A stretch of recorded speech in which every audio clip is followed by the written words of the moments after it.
So today we will study two kinds of truth recognized in Buddhism or in the teachings of the Buddha. Whenever people talk about truth, they say that there is only one truth, and different people interpret it in different ways. But since different people interpret it in different ways, there can be not one truth but many truths. And if you ask a Christian what truth is, you will get one answer, and if you ask a Buddhist, you get a different answer, and if you ask a Hindu, still say another different answer. So truth can be different depending on what kind of person say you ask. So according to Buddhism, truth means simply something that is true, that is real. That is true or that is real either in the conventional sense or in ultimate sense. Some things are true only according to the convention, only according to the usage or mode of expression accepted by, say, certain group of people or accepted by, say, people at large. And some are true according to the ultimate sense. So, whether it is true according to convention or according to ultimate sense, it is called truth, or it is called reality, say, in Buddhism. Since something which is true, which is real, is called truth, truth need not be good only. Truth need not be a lofty thing only. It can be anything which is true as it is described.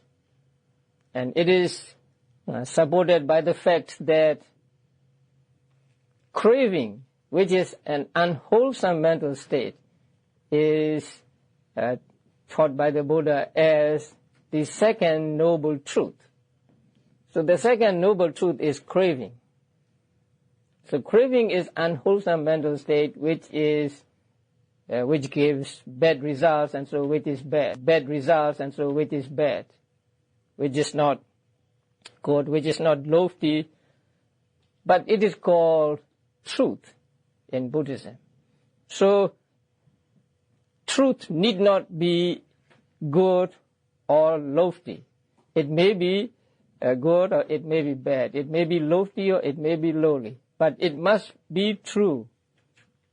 See, when I say fire burns, now the burning is the truth of fire. So that is truth. So in Buddhism, craving is the truth. Now mindfulness, you all practice mindfulness meditation. Mindfulness is one truth. Wisdom, truth. Concentration, truth, and so on.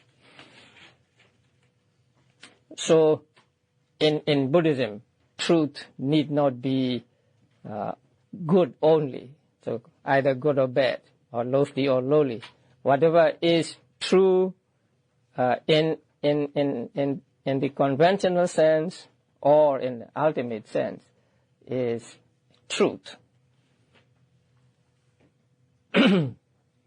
So, in Buddhism, two kinds of truth are recognized.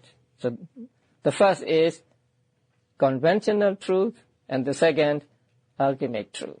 We can call truth reality. So they are interchangeable. So conventional reality or ultimate reality. Something which is true according to conventional sense, and something which is true according to ultimate sense. So there are always these two kinds of truth in the world. Now, what is conventional truth? Conventional truth is that which conforms to the convention or usage of the world. Now, in the beginning, in the early days of a human life on this earth, see, people by common consent accepted a name for something, and that name was accepted by all people, and so they call that thing by that name. For example, let's say a cat. So an animal, a certain kind of animal is designated as a cat, and that was accepted by all people. So if you want to refer to that animal, you say the word cat. So that is convention. So convention is something which is accepted by the people at large.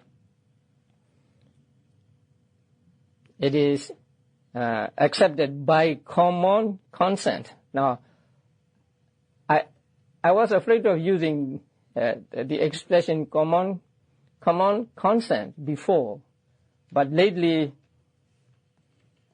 to be exact, just yesterday, I picked up this book, and there, that very expression is given. So I was glad. It is said there, people have simply agreed by common consent that a particular group of written letters or oral sounds shall represent or stand for a particular object or idea. So we can use common consent. That is agreement by all people. Let us call this a man, let us call this a woman, let us call this a cat, a dog, and so on. So that is conventional truth. So when I say, suppose there is a cat here, and I say there is a cat, then I'm telling you the truth. I'm not telling you a lie, because the cat, the animal which is accepted as a cat is there. So that is one kind of truth, which is conventional truth, or say conventional reality. So here I give an example of a car. So how did you come here? You came in a car. So when you say you came in a car, you are not lying to me. You are telling the truth, a conventional truth. It's true that you came in a car. So the car, the convention, or the name car, or the thing represented by the name car is a reality, conventional reality. The same with a house, a man, a woman. You can give as many examples as you like. So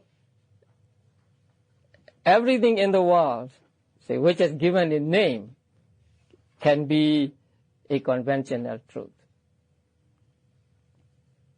And this conventional truth is called sammuti satya in Pali. Now, I want you to be familiar with this word, sammuti satya. Sammuti means just common consent, a common agreement. Sammuti satya. Satya means truth. You may have met with a phrase, chattari ariya satyani. The word satya is truth. So it is called sammuti satya. So that is conventional reality. And it is also called what? Panyati. Panyati is translated as concept. Jnana Moli, in his translation of Visuddhimagga, the path to purification, gave some information about the concept, Panyati, and then he concluded that all this shows that the word Panyati carries the meanings of either appellation or concept or both together, and that no English word quite corresponds. So there is no English word which corresponds squarely with the word paññatti, but let us accept the word concept as the translation of this word. So paññatti in contrast to paramattha, which will come next. So it is called, or the conventional truth is also called paññatti. And there are two kinds of paññatti. Now this much I think you need to understand here, because if you are impatient, if you want to know more about paññatti, you can read the 8th chapter of this book, the comprehensive. The end of the 8th chapter, that section deals with the paññatti or conventions, or sammuddhisacca. So here we need to understand just two kinds of paññatti, two kinds of, say, concepts. The first one is called nama paññatti. Nama here means name. Now the word nama means a name or mind, mental phenomena. But here it means name. So therefore nama paññatti means name concept. So name concept means what? Just names given to the objects. These names makes the things known. Therefore, they are called in Pali nama paññatti. Now, the word paññatti has two meanings. One is active and the other is passive. So paññatti means something that makes some other thing known.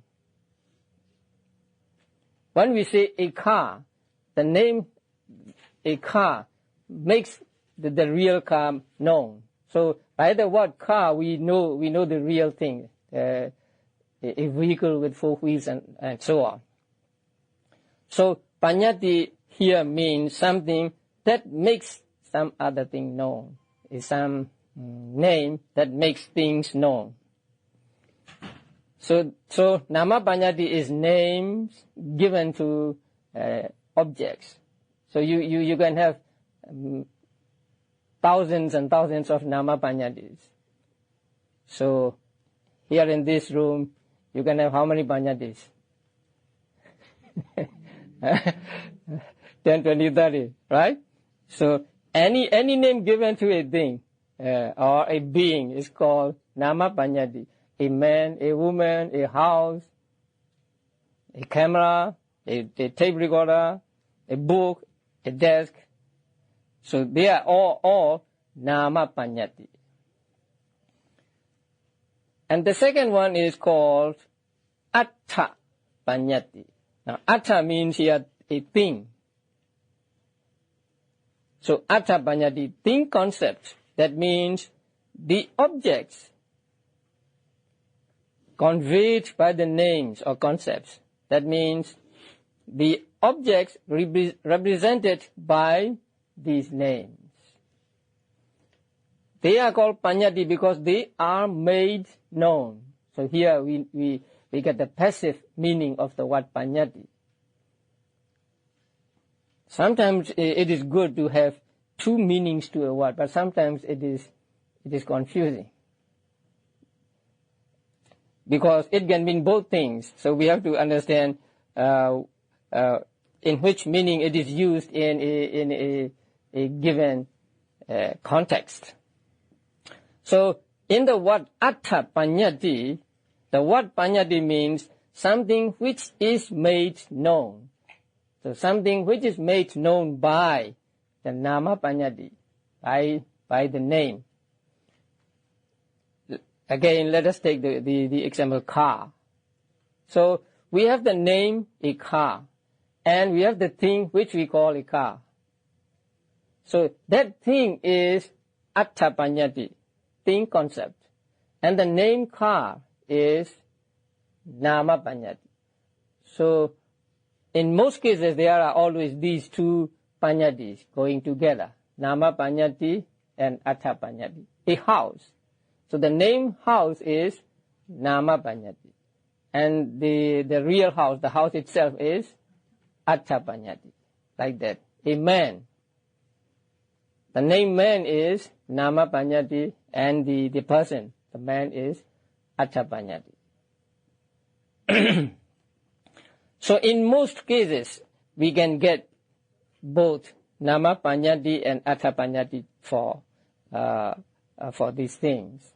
Now, when we say objects, we mean both mental and physical objects. So mental states are also objects, and material things are also objects.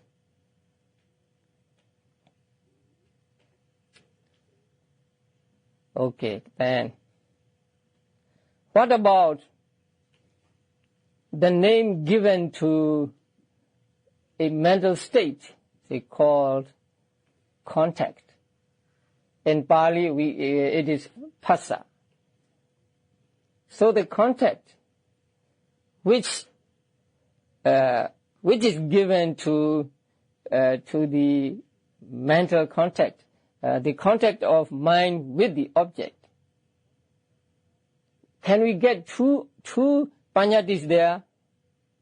Nama Panyati and Attha Panyati?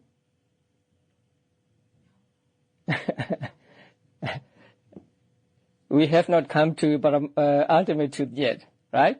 So the contact, or the Pali phassa, is one of the ultimate realities. So in that case, in the case of phassa, we can have Nama Panyati because it is a name, but the contact itself is not called Attha Panyati. It is Paramattha. It is ultimate truth. So, with regard to names given to those belonging to ultimate truth, we can have Nama Panyati and Paramattha. We call Paramattha ultimate truth, not Nama Panyati and Attha Panyati. But with regard to other things, those that do not belong to ultimate reality, there can be these two concepts or Panyatis, Nama Panyati and Attha Panyati. So you can see many Nama Panyatis and Attha Panyatis all around you.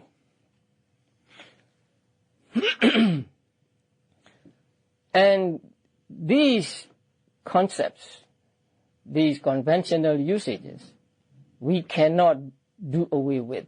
We cannot avoid using conventional terms, conventional language when we communicate with other people.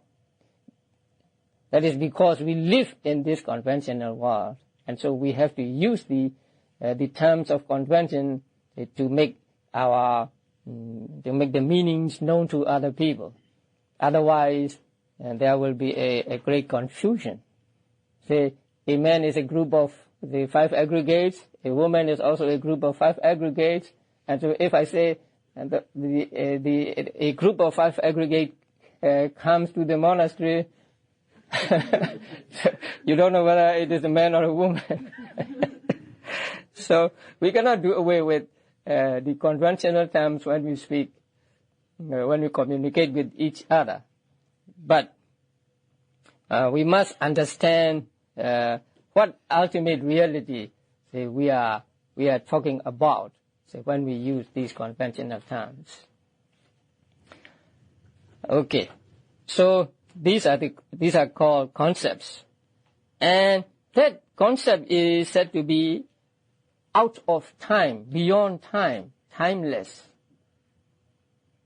Now there are people who want to argue against this. Now, Panyati or convention or concept has no existence of its own, in its own right. What is Panyati? You cannot grasp it with your hands. Say a name is a name. So we cannot say that a name arises and then stays for some time and disappears. A name is a name because it is in our minds. I think in this book, mental construction, parikapana. They are products of mental construction. So we think of them as something, and then we use that designation. So since it exists, or it is said to exist only in our minds, it has no reality. It has no existence. That is why it cannot be said that concept is past, or concept is present, or concept is future. It is beyond this time frame, right? So that is why Paññatti is said to be timeless. Now, only those phenomena which have an arising, and then the static stage, and then the disappearing stage, only those that have these three stages are said to be existing. Those that do not have these three phases of existence, arising, aging, let's say aging, arising, aging, and dying. So if something has not these three phases of existence, we do not say that it exists. Now, the convention, or the names given to the things, and then the things themselves are said to be non-existent in reality. Now, as a man, you exist.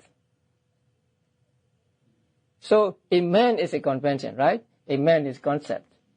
So the name is a concept, and that the person is also a concept. But we say that the person does not really exist. What exists is the five aggregates. But we call these five aggregates, a group of five aggregates, a man, a woman, a person, a human being, and so on. So a man or a woman or an animal or whatever is only our mental projections, our mental construction. So we think of them as existing, although actually they do not exist in the ultimate sense. Say in the conventional sense they exist. Since concepts have no arising, no, say, aging, and no disappearing, they are said to be out of time. They are said to be timeless. So Paññatti is said to be timeless, like Nibbana. So Nibbana has no beginning, no arising, so it has no disappearing, no end. That's why Nibbana is also called timeless. So in the same way, Paññatti is timeless. Now we may say that if we call something by some name, say that arises at that moment. Let's take the car. This is my favorite example. So somebody invented a car, right? And then he calls it a car, and then other people also call it after him. So you may argue that the convention or the Paññatti car arises at that time. But actually, the Paññatti is, since the Paññatti is in your mind only, and not the ultimate thing, we cannot say that it arises, it arose at that moment, or it exists. We can understand more with names. So you give a name to a child, and you call it by that name. But that name, we cannot say that when that name first came into being. And then when people use that name, it seems to exist. And then when people say forget that name, it seems to disappear, right? But later on, somebody will come and say, there was such a person by this name, say 100 years ago. Then we remember that name again. So that name, which is a concept, is beyond time. So it is not present, not past, and not future. So it is timeless.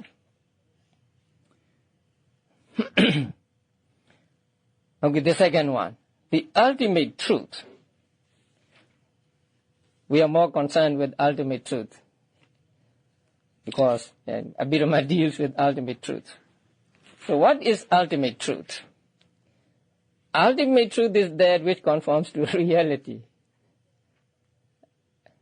Now, in this book, Comprehensive Manual, it is said that if it is reducible, it is not an ultimate truth.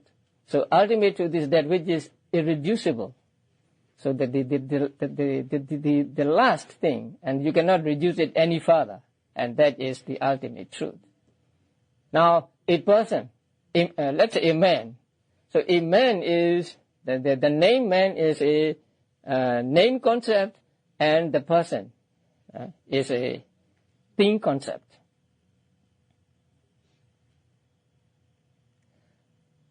What is real in that person is the five aggregates.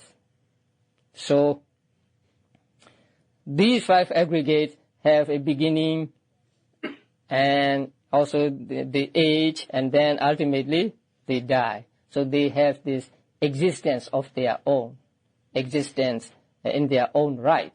And so they are called ultimate reality.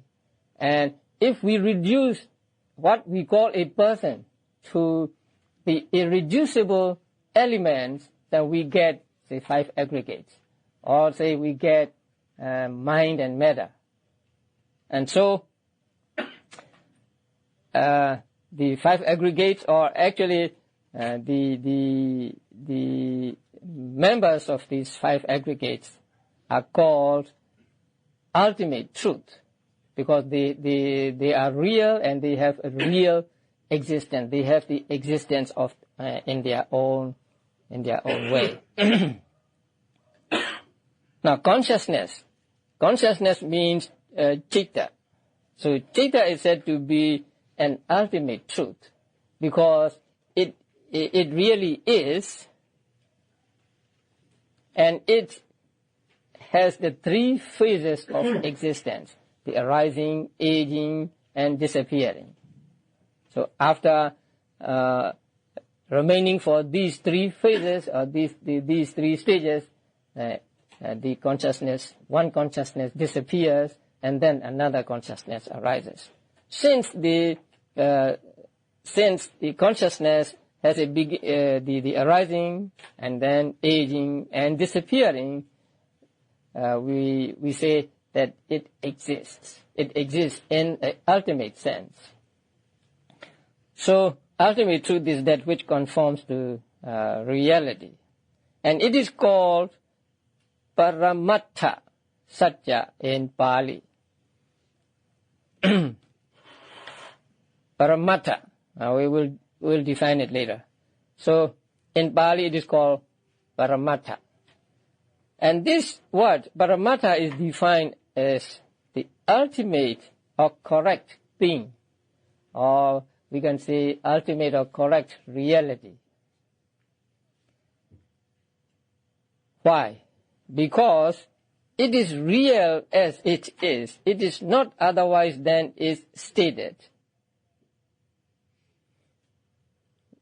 It is not turned round. It is not the reverse of what it is said to be. It is not the opposite of what it is said to be. It is not wrong. So that is what we call the ultimate thing or ultimate truth. So when we say there is consciousness, there is really consciousness. Consciousness really exists. And so consciousness is said to be the ultimate truth. So this ultimate truth is not like things at magic shows or mirage, etc. So at magic shows, they will produce something out of nothing, and we think that they are producing a real thing, but actually they are tricks. But sometimes they are they seem so real that we want to believe that they are producing real things. But you may be familiar with tricks of magic. So things shown at magic shows are not real. They are just illusions. In the same way,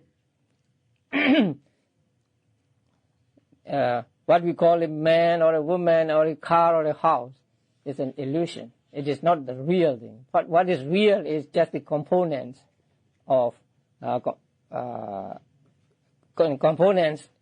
contained in these things. And I think you have seen the mirage, not the aircraft. So it's like water. So from a distance, people who see it may think there is water there, and so you follow the water, and you never get to that place. So it moves with yourself. So it is in Pali it is called, let me see,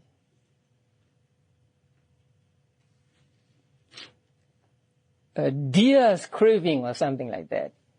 The deer may see the mirage in the distance, and then when they were thirsty, they will follow the mirage until they fall and die.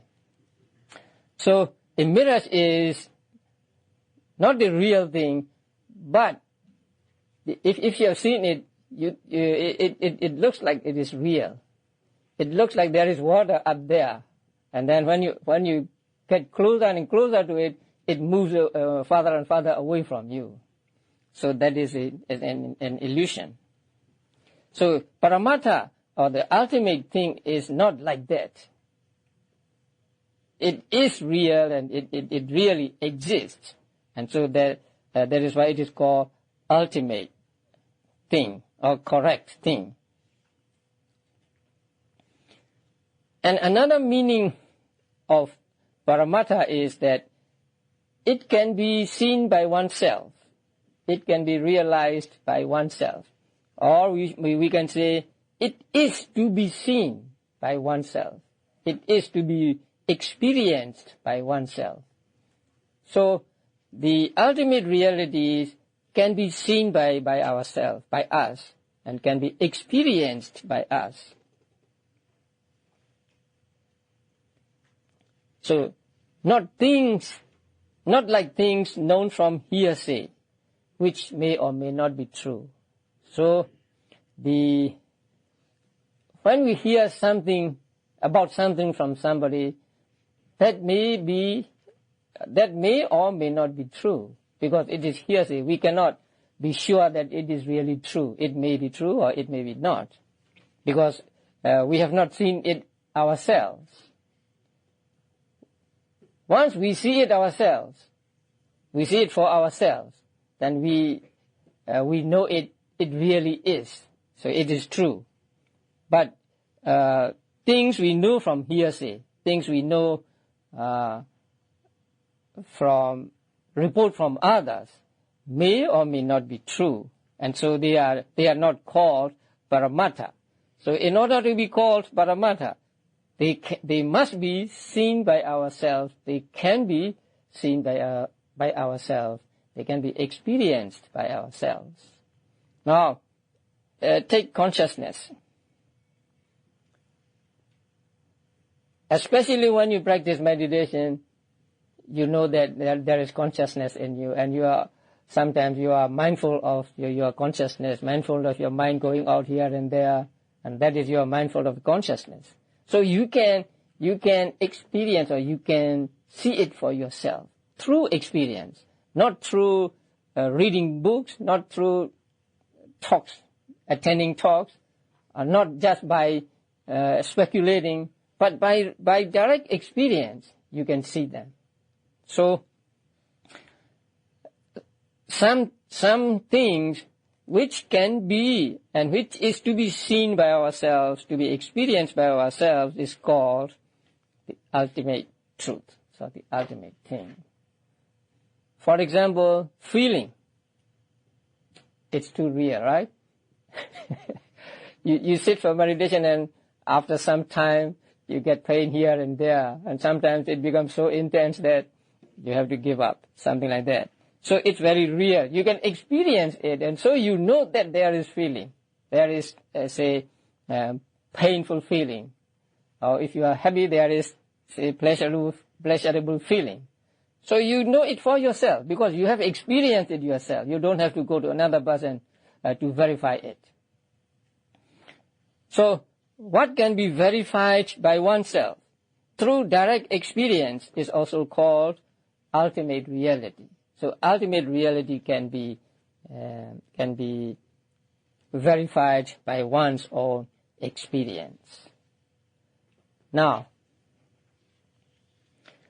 this definition shows that until we see them for ourselves, they are not ultimate realities for us.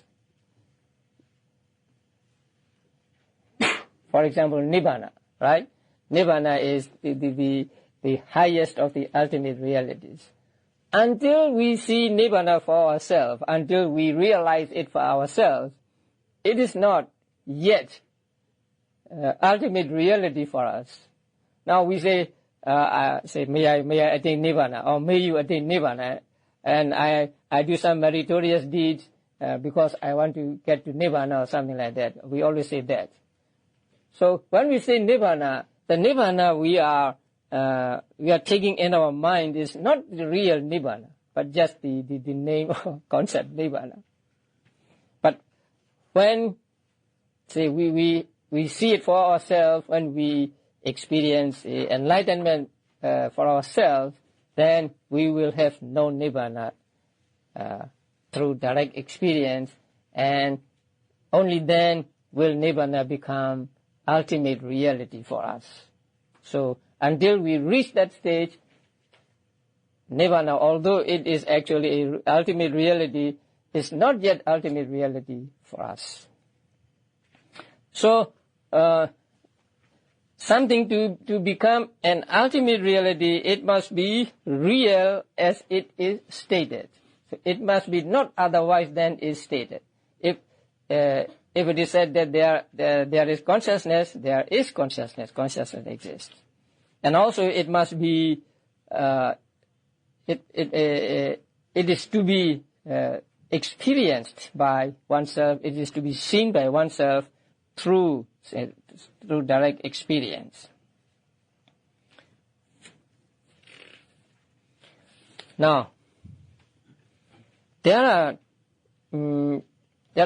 are similes or examples to explain the ultimate reality and conventional reality. Now, let us see. The most obvious is a house. What we call a house, a building, is not ultimate reality. The ultimate reality is the parts. Because without these parts, there can be no house. If you take these parts one by one, you don't get a house. Similarly, a man. If you cut that man to pieces one by one, you lose the man, and there is just a heap of different parts of the body. So, what is real? It is just a simile. What is real in a man is the parts, and not the whole, because without the parts there is no whole. Another example is a circle of fire. So that's very, very obvious. Does circle of fire really exist? If I pick up a torch and make a circle, you say you see a circle of fire, right? But you know that there is no circle of fire, right? So the light at different places on the circumference. And your mind takes all these and construct these into a whole circle. Actually, there is no circle of fire. Everybody knows that. So what you say the circle of fire is Panyanti. It does not really exist.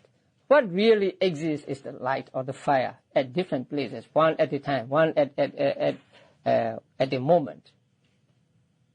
But we are so adept at say, constructing these thoughts or these images into one whole that we think we see a circle of fire. But actually we don't see the circle of fire. And also, that is because our mind works very, very fast.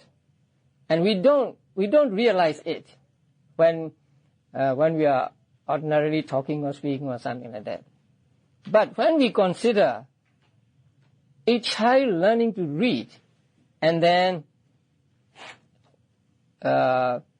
his ability to read when he grows up, you can see how mind works fast. Now, when you teach a child to read, it has to spell, right? One by one. It cannot read the word right away. So let's say T-O-W. So he has to spell it T-O-W-2. It takes some time, right, for the child to read the word two. But now you can read it right away. You don't have to think of anything. You don't have to construct, or you think that you don't have to construct it. It like second nature to you. You just read the word two, or a long word like comprehensive, or say meditation, or whatever. But in order to be able to say comprehensive, you have to see all the letters one by one. So, and then your mind constructs or composes all these letters into one whole, and then you say comprehensive. So for a child, it may take, say, 2 seconds, but for you, it doesn't take even a second. So there is this kind of thinking always there. So with things familiar to us, we are not aware of that thinking. But with things unfamiliar to us, we still have to think of something, right? So, and then a line of ends. Is there a line of ends? You take the individual ends away and you lose the line. There is no line of ends. But people say there is a line of ends, or I see a line of ends, right? So our mind constructs it into a line, but actually there is no line. So a line is a concept. A line is an illusion. Only the individual ends are real. And then a piece of rope. A piece of rope is made of, what do you call that, small fibers or strands, right? Yeah.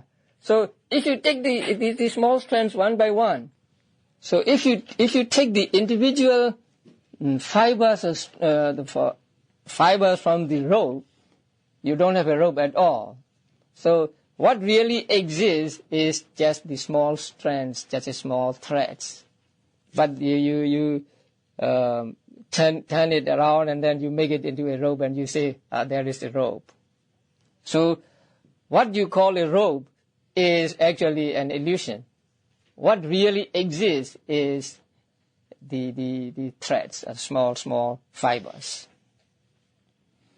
And you look at the river, and you think that the water is always there, right? But you know that every second there is new water flowing. So there are many similes to illustrate the ultimate truth and conventional truth. And these are just similes because, for example, a car. So we say that a car is a convention and the parts are ultimate truth. But actually, even the parts are not ultimate truth yet, right? If we break down to the smallest particle, then that smallest particle becomes the ultimate truth. Say the smallest particle of matter. So that really is the ultimate truth. Okay, now, so there are two kinds of truth: the conventional truth and ultimate truth. And Abhidhamma deals with, or mostly deals with, ultimate truth. I say mostly because there are 7 books of Abhidhamma, and 1 book deals with concepts, designation of types of beings. That book deals with, does not deal with ultimate truth, but that book is about persons, kinds of persons. But let's say Abhidhamma deals mostly with the ultimate truth. And there are 4 kinds of ultimate truth accepted in Abhidhamma. And the first is what? Citta. Citta is translated as consciousness. What is citta? Citta is a pure awareness of the object, just the awareness of the object. Here awareness means just pure awareness, not like awareness we use in meditation. In meditation, we use the word awareness, right? That awareness is mindfulness, actually. But here, in defining the word citta, awareness means just a bare awareness. Like, oh, it is there, knowing that it is there, or something like that. That pure or bare awareness of the object is what is called citta in Abhidhamma. So the word consciousness is not an adequate word for the Pali word citta, but there is no better word for it, and so we have to accept this as a translation of the word citta. So whenever we use consciousness, please understand in that Abhidhamma sense, and not in what you call, in the sense known by common people. So consciousness is the pure or bare awareness of the object, like water which is clear, no color. And it is never without an object. So citta is never without an object. So according to Abhidhamma, we cannot, we cannot block our mind from objects. Even though we are fast asleep, there is this flow of consciousness going on, and so long as there is consciousness, there is the object of that consciousness. That object is obscure, so it is not.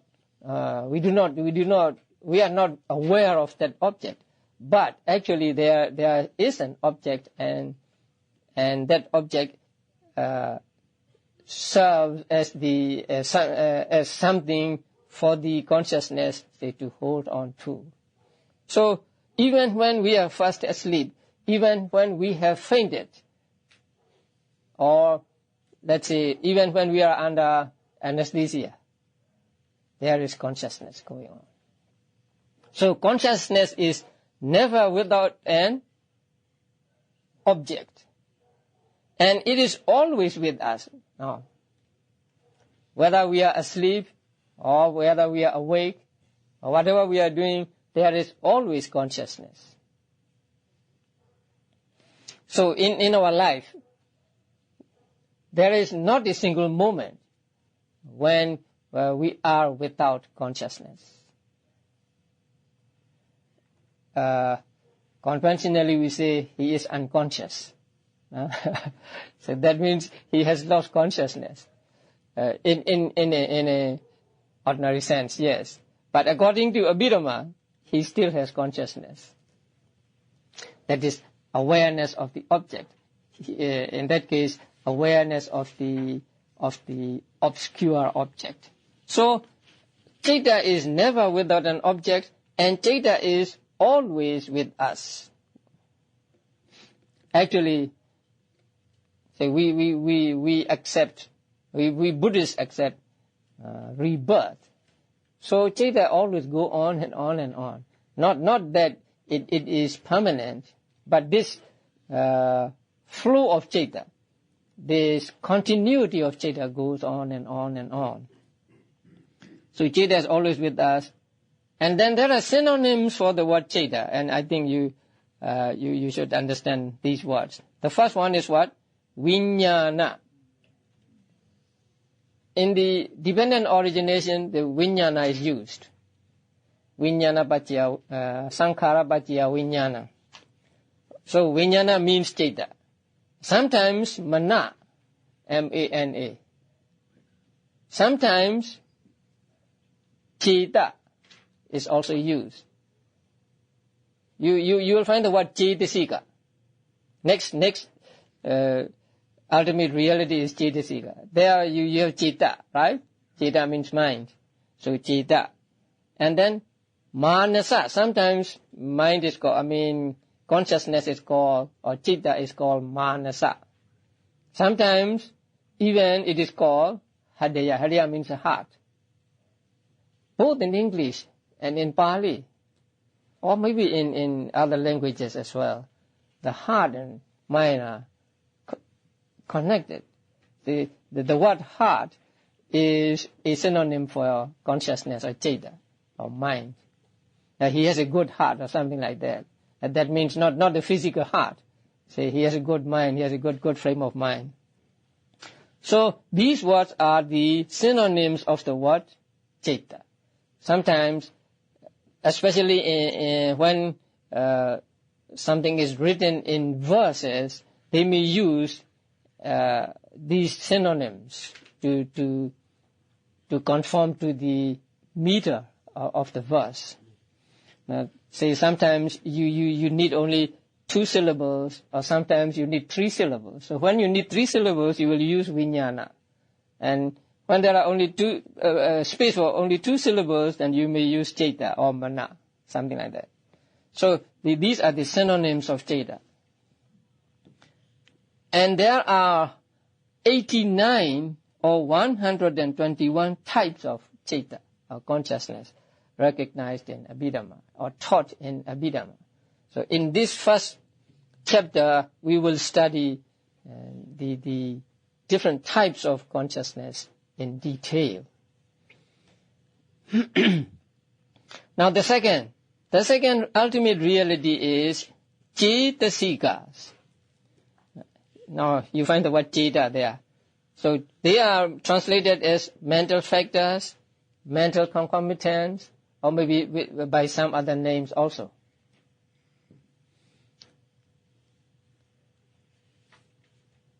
The definition is those which are yoked on Citta, or which are yoked with Citta.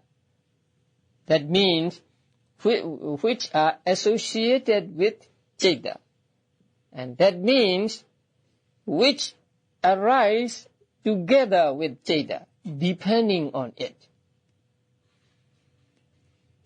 That is why they are called Cetasika. So Citta is a synonym for Citta, and those that depend on Citta for their arising are called Cetasika. So Cetasikas are those that arise together or at the same time with Chaita. And only when Chaita arises can they arise. If there is no Chaita arising, they cannot arise. Now, Chaita and Chaitasika arise at the same moment, at the same time. But if there is no Chaita, there can be no Chaitasikas. Now, the bare awareness of the object, that is like a connection between yourself and the object. If there is no such connection, how can there be the experience of that object? How can there be feeling for that object? How can there be understanding that object? Or how can there be remembering that object? How can there be attachment to that object? And so, in order for these mental states to arise, there needs to be that Chaita. Chaita is something like a connection between you and the object. So, Chaitas are those that depend, Chaitasikas are those that depend on Chaita for their arising. So they arise together with Chaita. Okay, there are 4 characteristics of Chaitasikas. Actually, you will learn these characteristics in the 2nd chapter. But just a taste of what Chaitasika is, I put them here. So, 1, they must arise together with Chaita at the same moment, at the same time. And they must perish, they must disappear together with Chaita. So they arise with Chaita, they disappear with Chaita together. And then they must have the same object as Chaita. If the Chaita takes, say, visible object as object, then Chaitasikas also take that as an object. So there is no such thing as, say, Chaita takes one object and Chaitasikas take another. That's impossible. So they must have the same object. They must take the same object as Chaita takes. And last, they must have the common base. Common base means, for example, seeing. Seeing consciousness depends on the eye, right? If you have no eyes, you do not see. There will be no seeing consciousness. So, seeing consciousness is said to depend on the eye. Hearing consciousness on the ear. And smelling consciousness on the nose. And tasting consciousness on the tongue. Touching consciousness on the body. And knowing consciousness on the mind. So, they must have a common base. That means, if Chaita depends upon the eye, Chaitasikas must also depend on the eye. So these are the 4 characteristics. So if any, say, phenomenon answers to these 4 characteristics, then that phenomenon is called a Chaitasika. Now there are some material properties that arise together with Chaita and that perish together with Chaita. But they do not take object and they do not have common basis. So they are not called Chaitasikas. You will understand them later.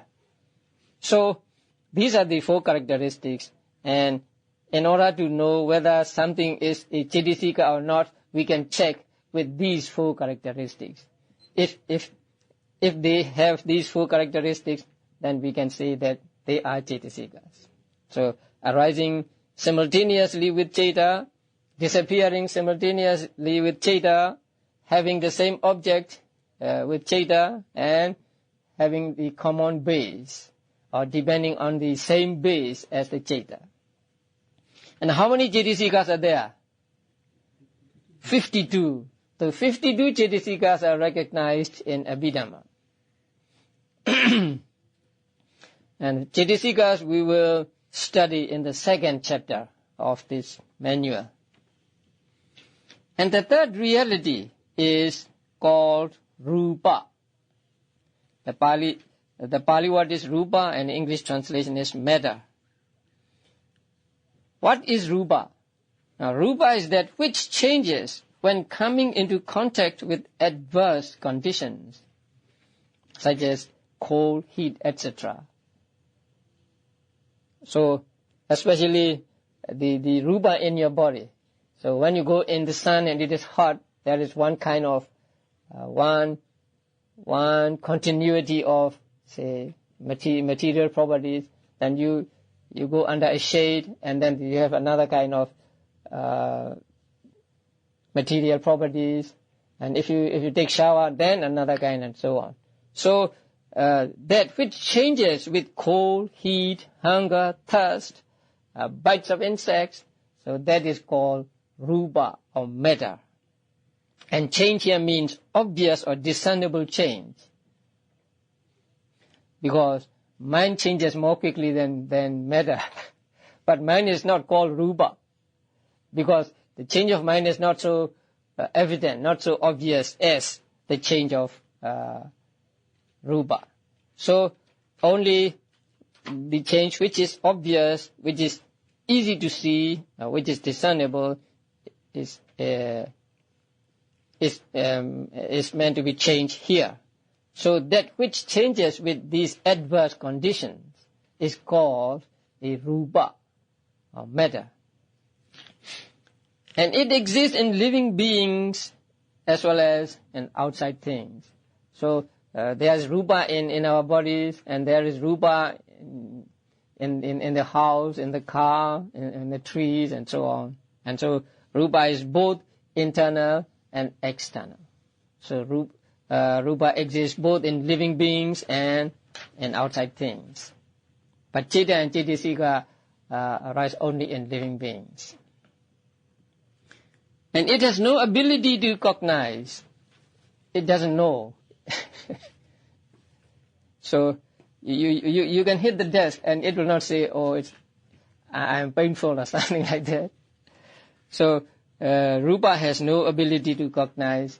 It does not know. It does not take objects, because it is the object itself, and so it does not take object. So it has no ability to cognize. It does not know. And there are 28 kinds of matter or material properties recognized in Abhidhamma. So in Abhidhamma, the 28 material properties are taught. Although there may be different kinds of matter in our bodies, if we break them down to the ultimate realities, we get 28 kinds of matter. And about matter we will study in the 6th chapter. They are comparable to elements in chemistry. Anybody familiar with the chart? What do you call it? Periodic chart, right? Something like that. So here also there are 28 kinds of material properties, and they are grouped together in different ways, and like the chemical elements. So they are comparable to, but not exactly the same as elements in chemistry. Then number 4, the 4th ultimate truth is Nibbana. This is the highest aim of Buddhists. What is Samambona? The best, the highest best, or something like that. Really good? Greatest good. Oh. Bonum comes from something like bona fide or good, right? Oh, yeah. So the best. And it is defined as the extinction of desire, ill will, and delusion. Actually, it is the extinction of all mental defilements. It is like health or peace. Many people don't like the negative words used to describe Nibbana. But I think we cannot avoid using negative terms. But we do not mean that Nibbana is a negative state simply because we use negative terms to describe it. So take health, for example.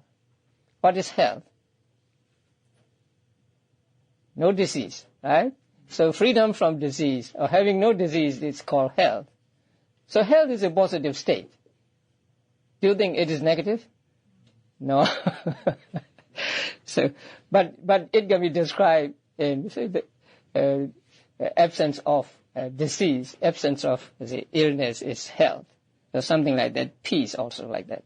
So Nibbana is the extinction of desire, ill will, and delusion, and actually that means Nibbana is the extinction of all mental defilement.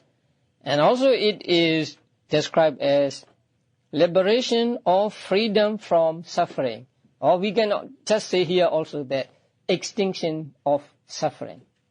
Extinction of all suffering. And it is unconditioned. Now please note this. About 2 years ago, or maybe longer than that, you gave me an article on Paticca Samuppada. You remember that? Yeah. So in that, the author said that Nibbana is conditioned. I was very surprised. She said, Nibbana is, let me see, uncompounded, but it is conditioned, she said. That is not correct.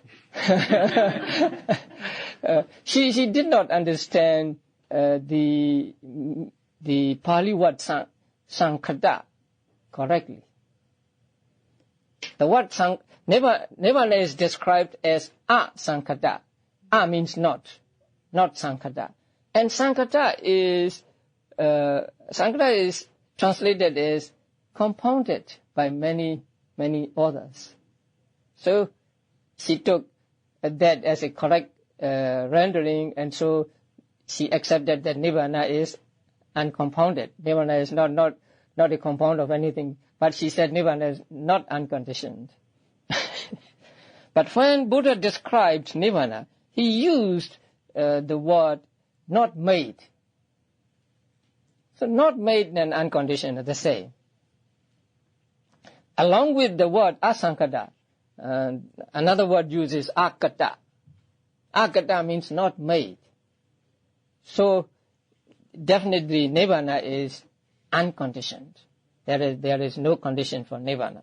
Nibbana, we cannot say Nibbana exists, because if we say Nibbana exists, we mean that Nibbana has a beginning and it must have an end. And it is said that Nibbana has no beginning and no end. So Nibbana is not conditioned, unconditioned, and Nibbana is not composed of any component parts. So it is unconditioned. It cannot be adequately described in everyday terms. You know the simile of a fish and a tortoise?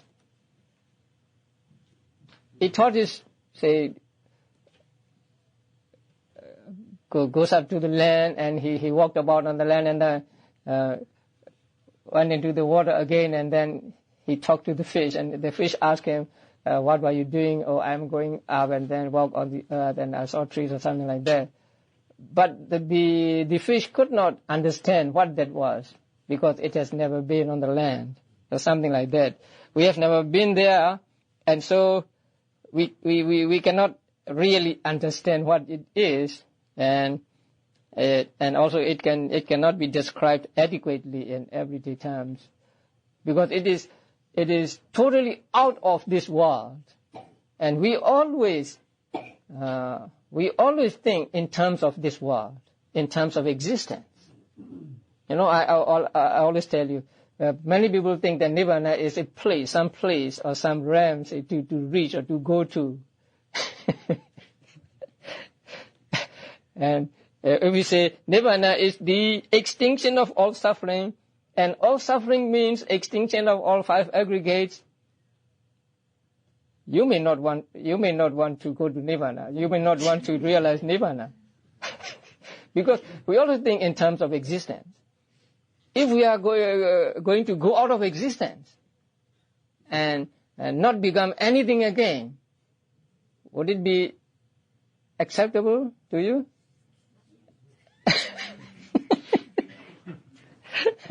So it cannot be described in every terms. Okay. Now, Nirvana is explained in the last section of 6th chapter in this manual. If you are impatient, then you can read those sections. So 6th chapter, last section. Okay, now the Four Noble Truths. Now we talk about truth, and up till now we left out the Four Noble Truths. So you may want to know how Four Noble Truths relate to the the Four Ultimate Truths. So here, the Noble Truth of suffering means Cetas, Cetasikas, and Rupa. Now, supramundane Cetas are outside of Four Noble Truths. Strictly according to Abhidhamma, the supramundane Cetas are that they do not belong to any of the four truths. Okay, number 2, the noble truth of origin of suffering. What is that? Craving. Craving is one of the 52 mental factors or cetasikas. So second noble truth is a cetasika, which is here craving, attachment. And the third noble truth is the cessation of suffering, which is nibbana. So the third noble truth is a fourth ultimate truth. And the fourth noble truth, the way leading to the cessation of suffering, or simply the Noble Eightfold Path.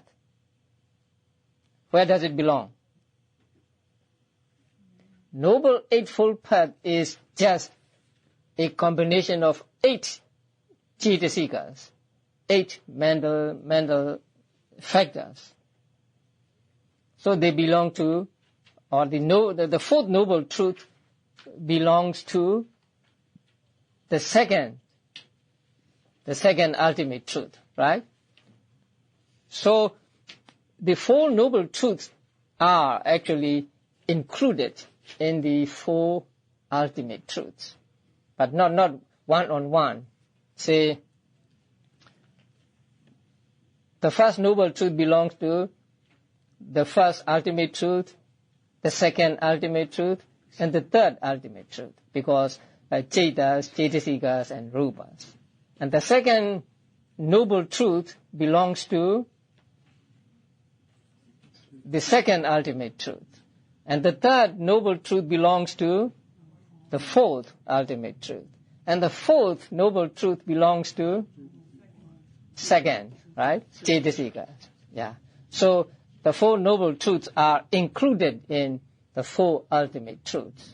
Now, when Buddha taught, he taught in different ways, because his aim is for his listeners to understand and to realize the truth. So he taught in different ways, using different methods for different people. That is why we have so many teachings with different names, but actually they meet at some place and they are actually the same. Sometimes Buddha may use the word, say, aggregates to one group. But to another group, he may use another word, say elements, or say sense bases, and so on. But actually they mean the same thing. So here also, the four noble truths he taught in his first sermon. So the first noble truth of suffering, origin of suffering, cessation of suffering, and the way leading to cessation of suffering. But in the Abhidhamma, he taught the four ultimate truths. But they are the same.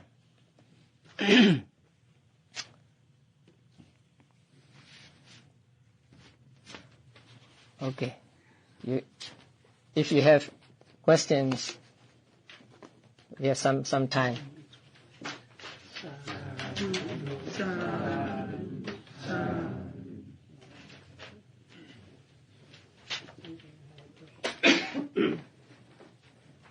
Could you explain about the connection or relationship between unconditioned anatta and compiled? Because it's difficult to understand that Nibbana is anatta and unconditioned. Nibbana is what? Is still anatta. Anatta. Right. Oh. Anatta means not atta, right?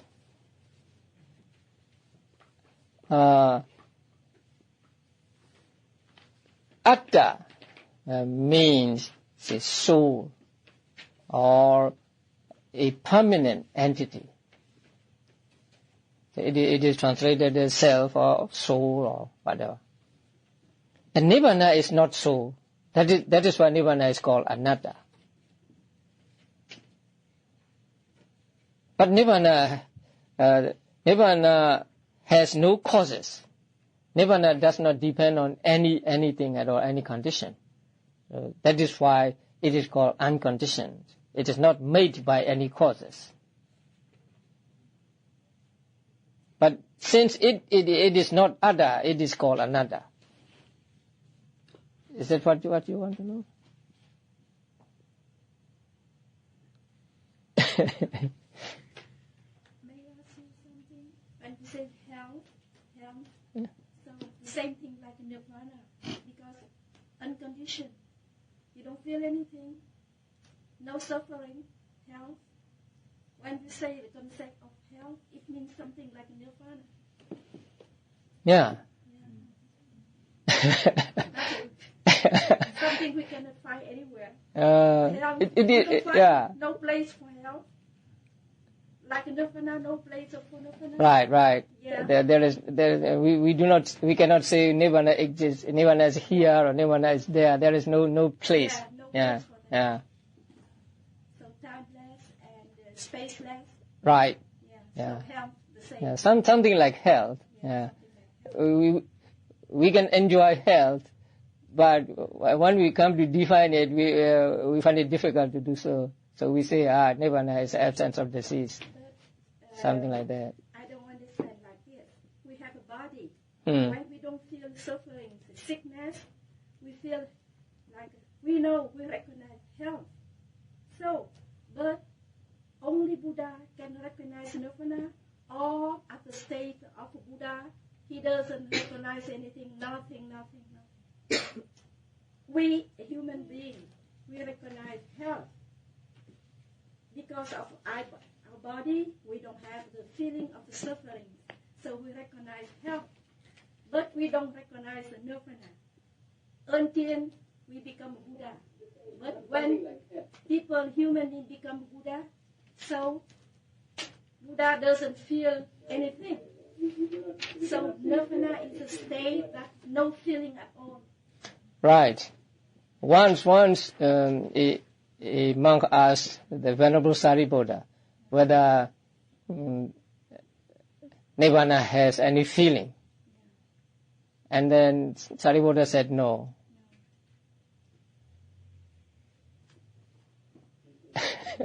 So actually we do not enjoy Nibbana. Even if we become enlightened, we can say we experience it, but we do not enjoy it because we cannot enjoy or we do not suffer of Nibbana, but just Nibbana is a state of, say, peace. Yeah. So, but there is a book from Europe they say that the state of nirvana is a kind of nihilism. So, because you don't feel anything, zero. So, is it the same thing? But what's the difference when they say nihilism and nirvana? I don't know what nihilism is.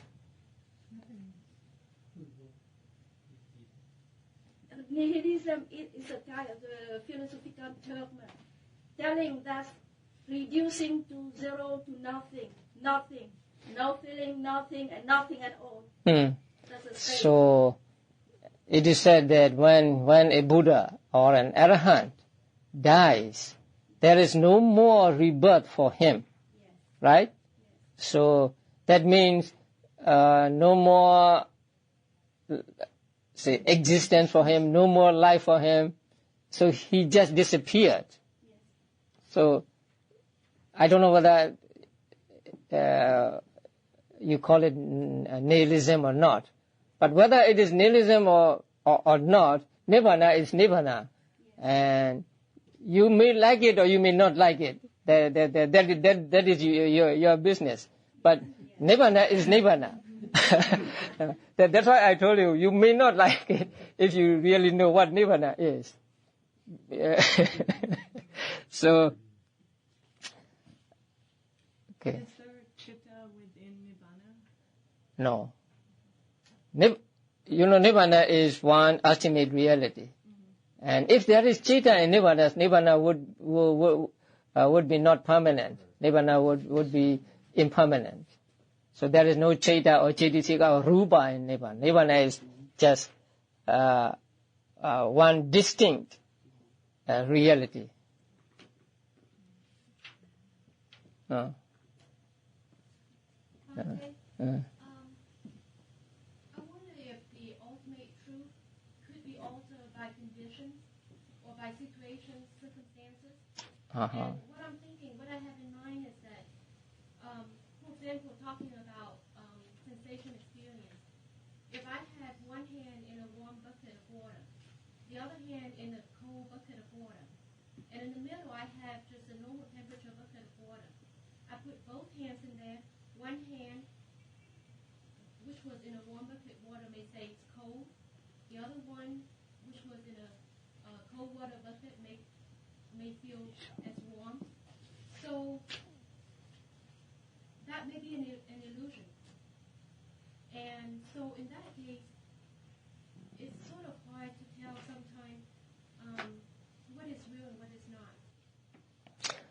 Now, when you feel cold or heat, what is ultimate reality is the feeling there,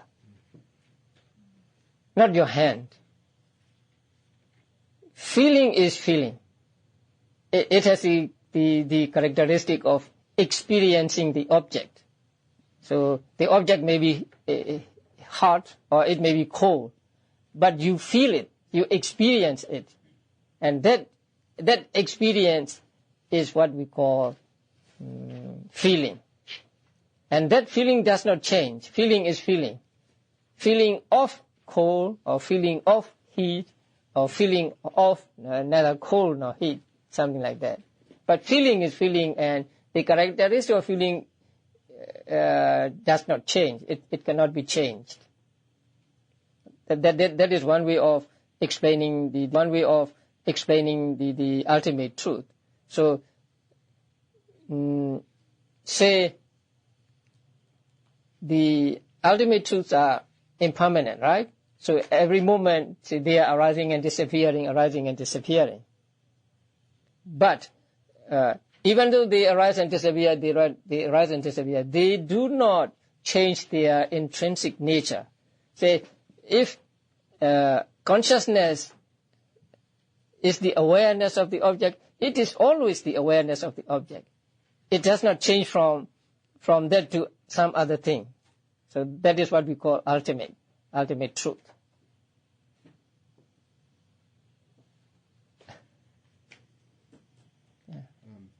The Cetasika Yes. said that it must have the same object as the Ceta. Yes. And I just want to make sure that the mental object is included with that. I mean, I assume it is, but Mental object? Yeah. Yeah. Yes. Just wanted to make sure that. And any kind of object. Yeah. Yes. Just similar to that, you can have Chaitasikas need to have Chaita to arise, right? But the other way around, can you have Chaita arise without Chaitasikas? No. Chaita and Chaitasikas arise together, right? They'll always rise. Yeah. They arise together at the same moment. But, as I said before, only when there is Chaita can Chaitasika arise together. Only when there is a kind of connection with the object, can there be the experiencing of the object, the feeling of the object, or attachment to the object, and so on. That is why they are dependent upon Chaita. But they arise at the same time. Like this, right? The sound depends upon the meeting of two hands. The meeting of two hands and the sound arise at the same time. Right? But the sound depends on the meeting of these two palms, right?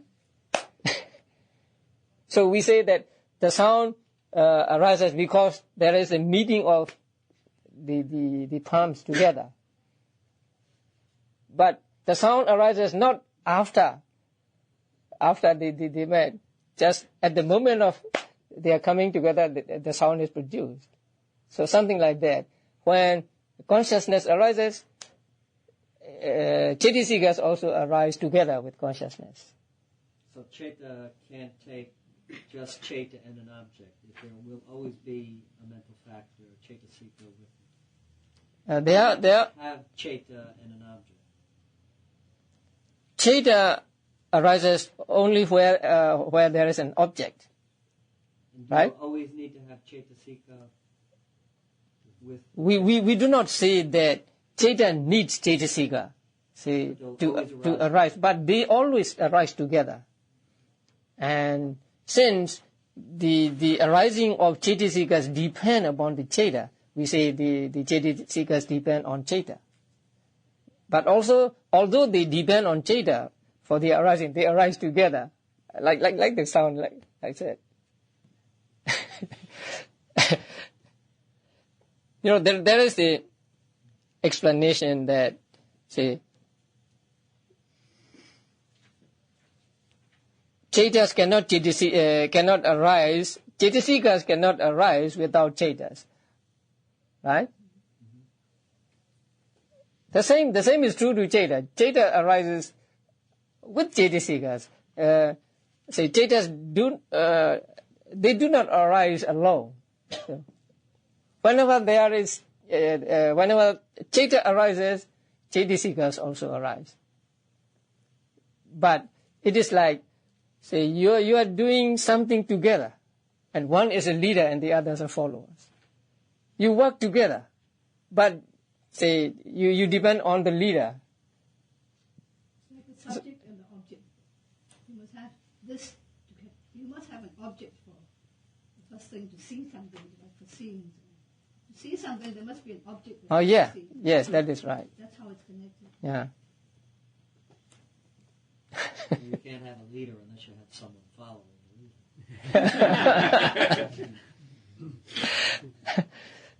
Yes. Why is it said that Panyati is timeless? Yeah. Is it also not conditioned? Panyati is not conditioned, but Panyati is nothing actually. it just what do you call it? Creation of our mind. So that is why we cannot say that it arises. It disappears. Now, yeah, say the name Sumedha. Say